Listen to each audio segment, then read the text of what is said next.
Días, apreciados amigos. Hoy un día especial acá con mi buen amigo, el doctor Alejandro Gil Martorelli.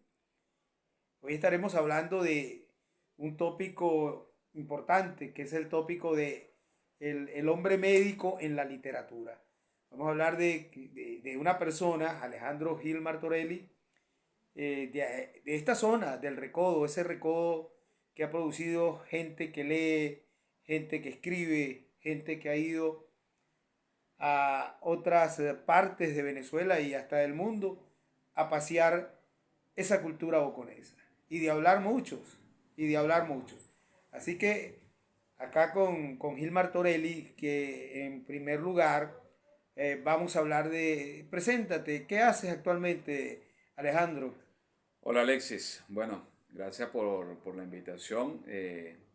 Muy contento de estar en Boconó y de estar acá, precisamente que estamos justamente en el recodo donde toda esta historia comenzó. Bueno, ya me presentaste, ¿no? Alejandro Gil, soy médico, especialista en cirugía general.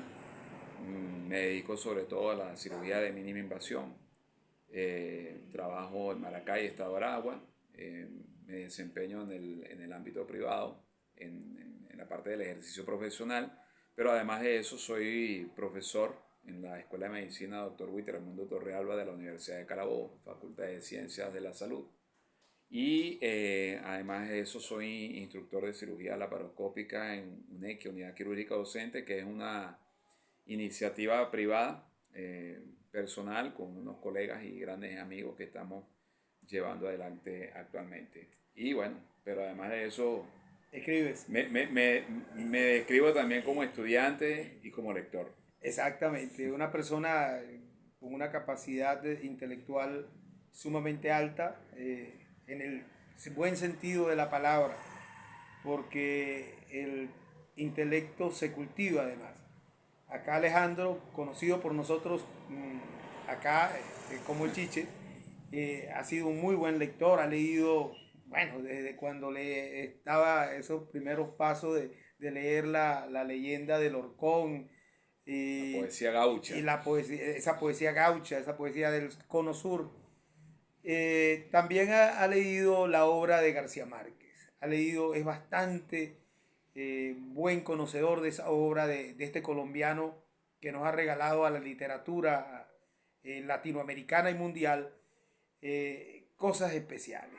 Nos regaló ese Macondo, nos regaló a los Buendía, nos regaló a Santiago Nazar, nos regaló a Florentino Arízano y a muchas otras cosas dentro de lo que es la vida, esa vida que tiene un límite que no se percibe, que es el límite entre la realidad y la ficción. Nos regaló el realismo mágico. Ciertamente. Bueno, sí. Este, mira, Alexis, yo pienso no, estoy convencido de que, y al mismo tiempo vuelvo de nuevo a agradecerte, yo creo que conocí las letras en el recodo, a través de ti, de tu hermano José Gregorio Urbina, en esas tertulias nocturnas que teníamos acá en el recodo. Yo era un adolescente en ese entonces y comencé a enamorarme de la lectura.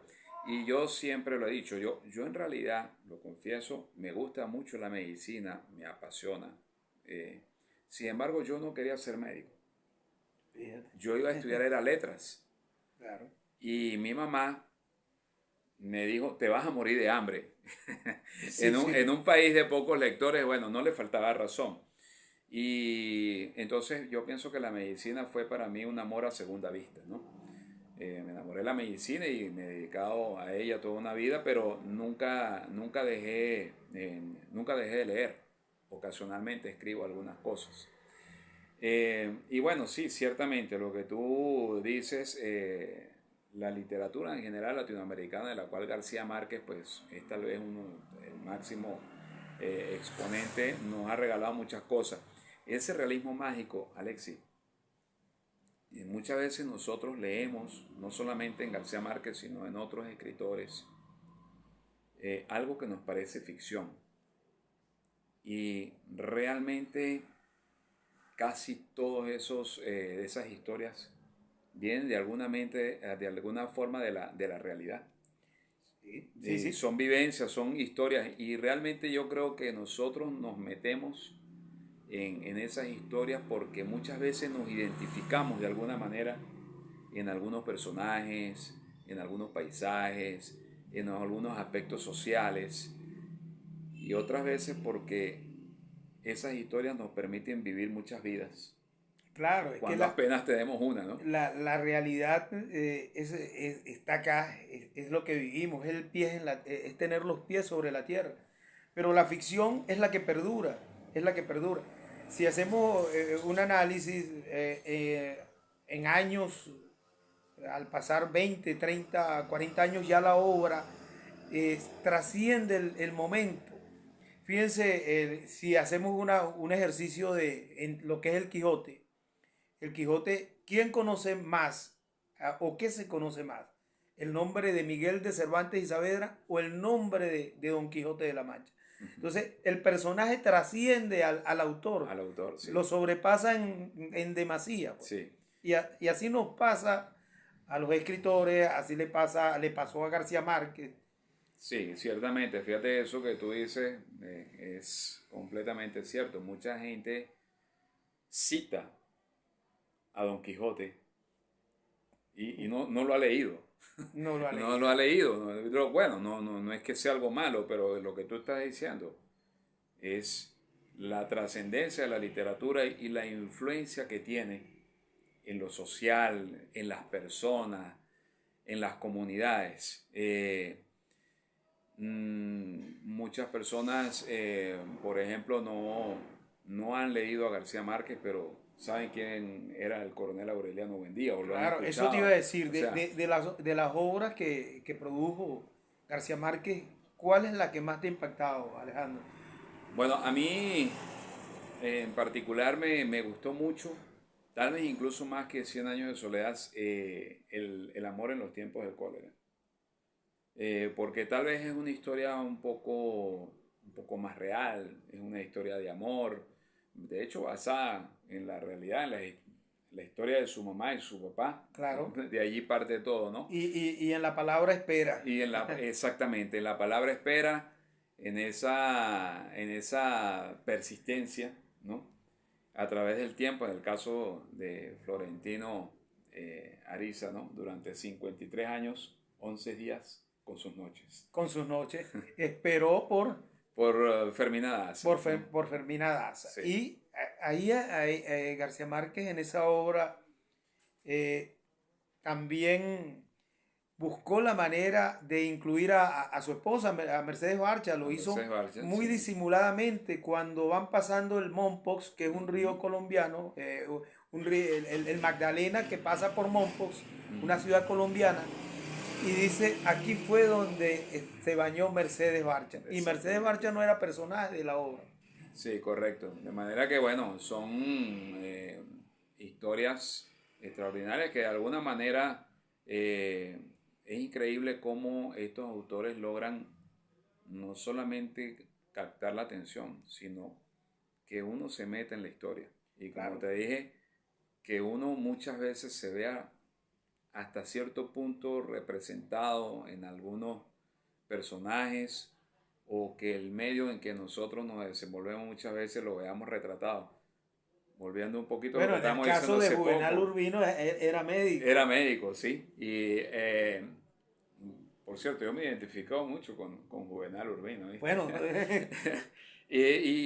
Lo que decíamos ahora, mucha gente hoy en día para expresar algo como desorden o tal vez incluso hasta medio caótico se refiere a Macondo, exacto. Claro. ¿no? Y Tenemos un Macondo tenemos en un el Macondo a cerebro. veces. A veces nuestro Macondo está en el cerebro. Sí, bueno, Es más, yo a veces me pongo a pensar y he tratado de buscarle el origen que quizás no sea el que García Márquez le dio, pero Macondo es que, yo pienso que Macondo cuando se le ocurrió originalmente fue un apellido escocés o inglés que es Mac Hondo.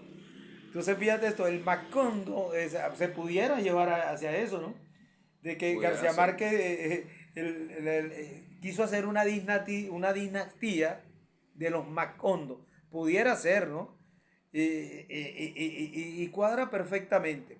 Aunque Macondo pudiera ser también el pueblo que está hondo. O sea, habría muchas maneras que se pudiera interpretar qué quiso decir García Márquez con este pueblo. Sí. Algunos hacen referencia a un árbol, A un árbol. autóctono de esas regiones. Yo pienso que García Márquez, Que fue el árbol en que terminó muriendo el eh, coronel, ¿no? no, no, José Arcadio. José No, Arcadio. José Arcadio José muere, Arcadio. no, bajo un castaño. Bajo un Esa, castaño, pero yo creo que al exacto. final García Márquez tal vez ese Macondo quiere describir es el Caribe. Claro, Es el Caribe, es el Caribe, sí, el Caribe El colombiano. Caribe colombiano que se asemeja mucho al Caribe venezolano, bueno, a todas las islas caribeñas, Claro, que ciertamente tenemos una que estaba vida, lleno de mariposas amarillas claro, y el verde de su... tenemos una vida algo desordenada, somos alegres, bonachones, pero también tenemos mucho de soñadores, ¿no? De luchas. Y que quizás él también dio varios mensajes. El mensaje es que, fíjate, una estirpe de personas con varios 17 aurelianos Aurelianos, que vivieron a lo largo de 100 años, creo, ¿no? Pero esos 17 aurelianos y esa vivencia de los personajes de 100 años de soledad tienen un comienzo, pero también tienen un fin. claro. Y yo pienso que es algo que hay que rescatar en todo esto. Deberíamos rescatar la lectura. La lectura sobre todo en los jóvenes, porque fíjate esto que estamos conversando, eh, cómo el escritor, cómo los autores a través de la literatura, de una manera agradable, algo ficcionada, pueden poner en líneas personajes y la descripción de una sociedad. Claro, Y cómo perfectamente. podemos comprender incluso la historia de nuestra sociedad a través de la literatura. Claro. ¿No? Y incluso podemos llegar a analizarla, analizar nuestro entorno social, las consecuencias de la evolución histórica en los Sin aspectos ser de un nuestra vida, método de análisis sin fuerte. ser un método de análisis fuerte, ¿no? Pero es algo que pudiera, que es accesible. Claro. Y también lo de personas, fíjate cómo los describe, cómo los lleva hasta el límite. Sí, ¿Qué es llevarlo al límite? Cuando dice que iban a ser un descendiente con un rabo de cochino. claro, Entonces llevar al límite de la ficción realidad, ¿no? claro. Sí, algo realmente extraordinario, Alexis, la literatura. Bueno, hay otros como los 12 cuentos peregrinos, Ujú. que son historias Y- muy bellas, pero muy sí, tristes a la vez. Está uno que es El avión de la Bella El avión de la Durmiente, Bella una Durmiente, historia bellísima en increíble, que una persona cuida el sueño de una mujer también bellísima bellísima, en un viaje. sintiéndose él horrible, ¿no? Sí, Feo. claro, sí. Y más que horrible, él se sentía que no podía hacer nada. Él estaba petrificado, pues. Claro, sí, Eh, bueno, son historias, tenemos el otoño de un patriarca que dibuja fuertemente lo que es la autocracia dentro de un determinado país. sí.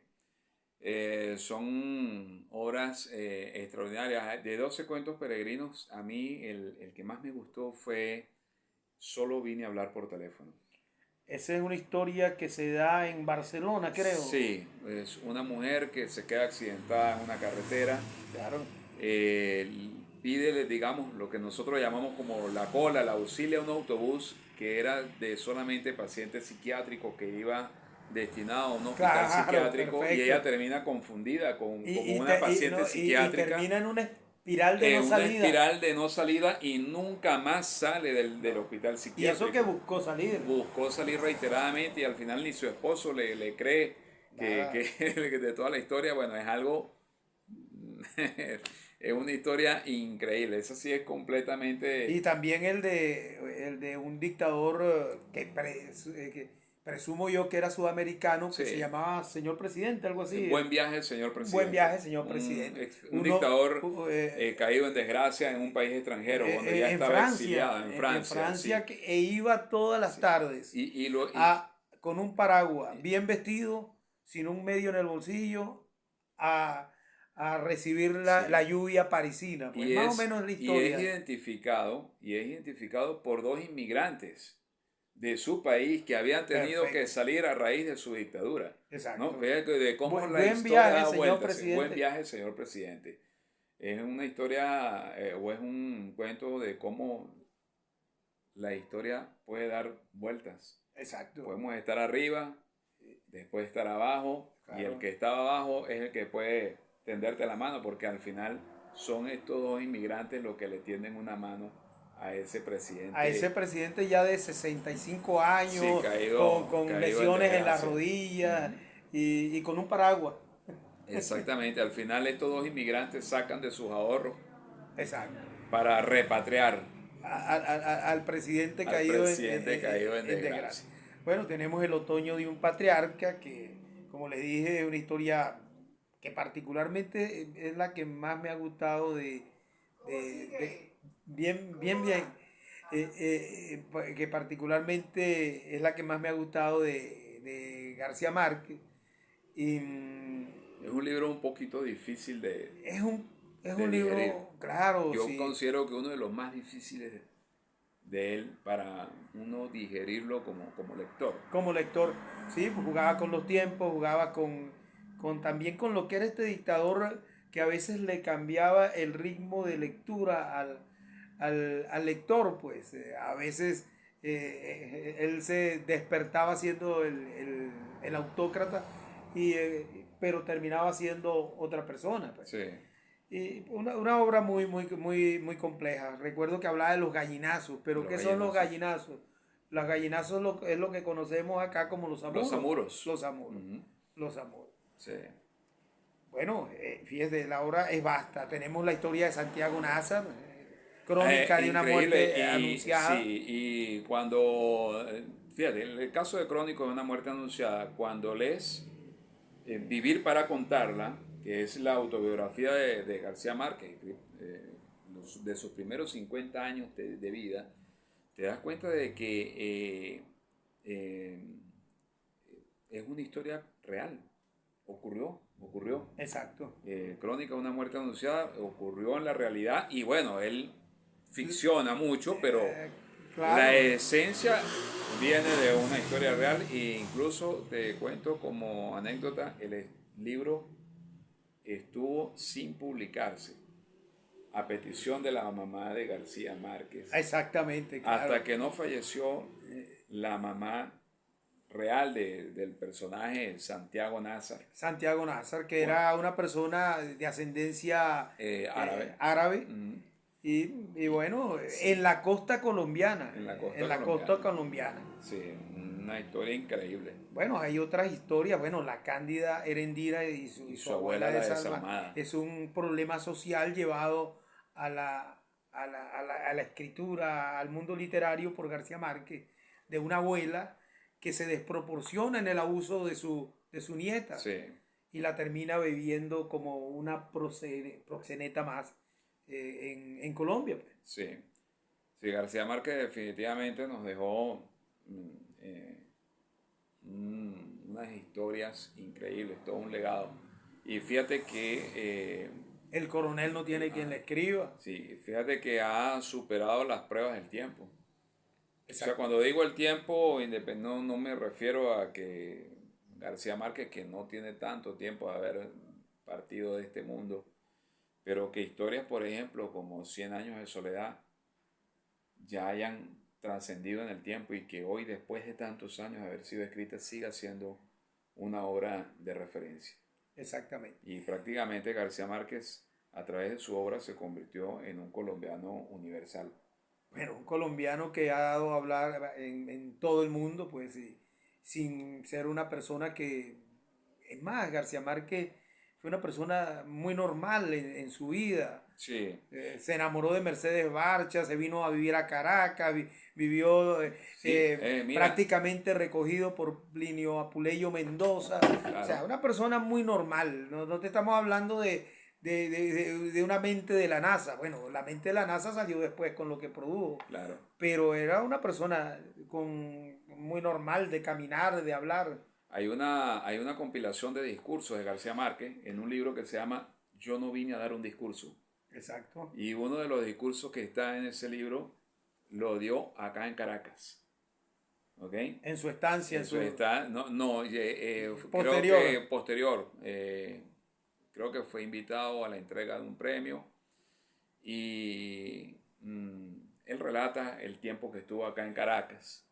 Y algo que él dice que, eh, con unas palabras así como que sufría de miedo escénico y que Sí. había, allá a tono de humor, dice, había intentado ir sin corbata al acto a ver si no lo dejaban entrar y luego se dio cuenta de que estaba en Venezuela, a donde tú puedes entrar a cualquier lugar sin corbata, ¿no? Exacto, sí, sí, sí. Y Entonces, fíjate, fue un hombre, además de que fue un hombre difícil, tuvo desavenencias con el peruano, con Mario claro, Vargas con Mario Llosa, Vargas Llosa y hubo un que famoso altercado, golpe y ujú, altercado que le dio Vargas Llosa a García Márquez y que a raíz de eso creo que no se hablaron más sí, nunca. y no se logró dilucidar nunca, nunca, ni uno ni el otro No. dijo jamás cuál había sido la causa real de esta desaveniencia. Hay Bien. presunciones, como Sí, que Vargas Llosa le dijo algo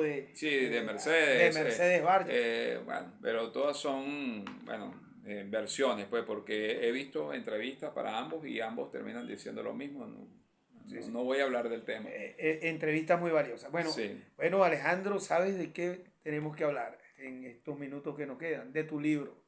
bueno, Háblanos primero de qué te inspiró para escribir un libro. yo creo que siempre quise escribir un libro, ¿no? ¿Ok? Eh, no sabía por dónde, por dónde irme, no sé. Tal vez hubiese querido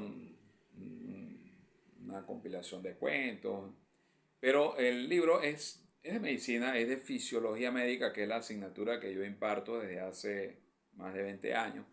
Y el libro es producto de una crisis y de una necesidad de ver una realidad en un país que para nadie es un misterio, saber de la crisis por la cual atraviesa Venezuela en muchos aspectos y que ha tocado la universidad, obviamente, y bueno, sentí la necesidad de llevar al papel la aplicación práctica de cómo se aplica en la realidad con palabras sencillas y llanas la fisiología, que suele ser una de las asignaturas más problemáticas Ese es el en nombre la del carrera de libro. medicina. Fisiología médica aplicada. Ok. ¿Ok? ¿Cómo se aplica la fisiología en la práctica médica Y lo diaria? fuiste llevando, lo Lo fui fuiste... llevando a a ejemplos diarios, a ejemplos a los cuales se enfrenta el médico día a día en su ejercicio y de una manera muy digerible para el estudiante. Esa fue la... Es un libro de aproximadamente 200, 250 Tiene páginas. 243 páginas. Exactamente. Y es editado, fue editado Fue por... editado por Editorial Académica Española y lo acabo de bautizar y ser presentado en la Feria Internacional del Libro de la Universidad de Carabobo en su edición número 22. Perfecto. ¿Y te has planteado hacer otro libro de la temática médica? Sí, posiblemente haga reediciones, nuevas ediciones de este libro, pero con nuevos temas, actualizaciones de los temas que ya fueron presentados allí. Y bueno, he pensado también invitar a algunos colegas a que participen, a enriquecer ese libro con sus conocimientos. Perfecto. Bueno, Y tenemos tareas pendientes, Alexis. dilas. Eh, Una por lo menos. Trabajar, Creo estudiar, que, leer, no, son, pero son aparte de eso, desde el tres. punto de vista de la escritura y la lectura, estamos en Boconó, que es un pueblo hermoso, con muchas historias. y tenemos pendiente un libro del Recodo, donde estamos, Claro, donde hay un sinfín de personajes, de locales, y que, ¿sabes que Venezuela tiende a ser un país desmemoriado? sí, sí. O de memoria muy O de rápida. memoria muy rápida y bueno, pienso que sería interesante rescatar algunas historias y dejarlas por allí Que las escritas. hay. Bueno, el Recodo, este lugar de Boconó, Trujillo, Venezuela, pues contabilizamos por acá seis, por acá por estos sitios, seis, siete escritores en menos de 6 cuadras. Sí, En menos de 6 cuadras, seis escritores. sí, algo Entonces, interesante. es materia de análisis, dijera una persona que relaciona con las letras. Bueno, para terminar, háblanos de alguien importante en tu vida y qué es importante que Carmen. Carmen, tu mamá. Bueno, mi Creo que se mamá, merece ese espacio. ¿qué te digo, Alexi? Yo pienso que mi mamá sí es la persona, es una de las personas más importantes en mi vida. Y yo creo que mamá me dio dos cosas importantísimas, raíces y alas. Las raíces boconesas, las raíces también de los valores, pero al mismo tiempo me dio la libertad. Y yo creo que te Me dio dio, algo también, el temple. bueno, Que sin Carmen es una duda, mujer de temple. sí, sí, es una mujer de mucha constancia, de principios y de nortes, ¿no? Y entonces, bueno, sí, mamá para mí es eso, lo que te dije, raíces y alas. También me dio, llegado el momento, me dijo, vete, tienes que irte y salir a superarte, a estudiar, a ser una mejor persona. La No verdad te que sí, limites. no, no te limites, no me dejó amarrado, ¿sabes?, sobre su cobijo, bajo su ala, sino me puso más bien las alas para que partiera. Bueno, fíjate. Entonces, amigos, pues una amena conversación con el doctor Alejandro Gil Martorelli, una persona que da clase, como dijimos antes, en la Universidad de Carabobo. Y bueno, será hasta la próxima, apreciados amigos. Gracias, Alexis.